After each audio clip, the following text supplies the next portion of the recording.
Yeah.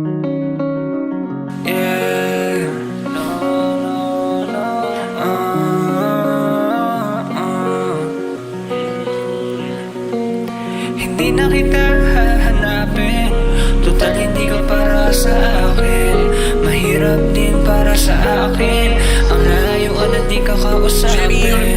Hindi na kita hahanapin, total hindi ka para sa akin.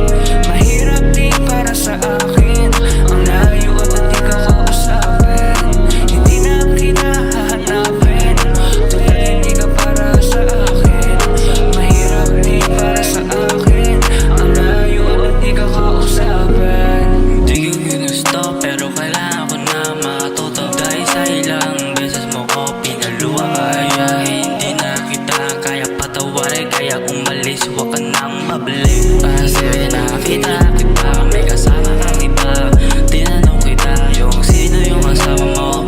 Kahapon sabi mo sa akin kaibigan mo, o nahiligan mo.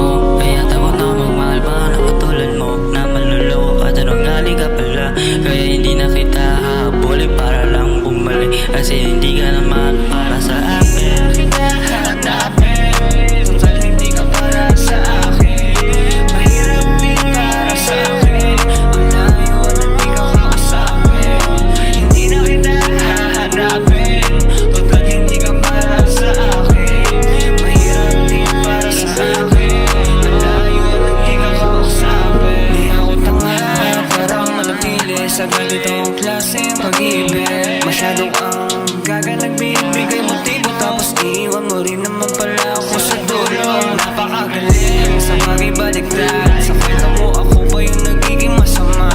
Puro arason, hindi naman pasok, kaya malaking tanong kung paano ka tatagos. Hindi kita iiyakan kung hindi mo naman tama, kaya hanapin mo ito sa iba. Hindi ka kawalan, kaya wala akong pake kung mawala ka sa aking tabi.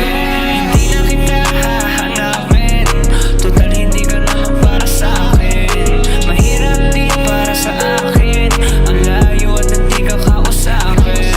Hindi na kita hahanapin, total hindi ka naman para sa akin. Mahirap din para sa akin ang layo at hindi ka kausapin. No. Hindi na kita hahanapin.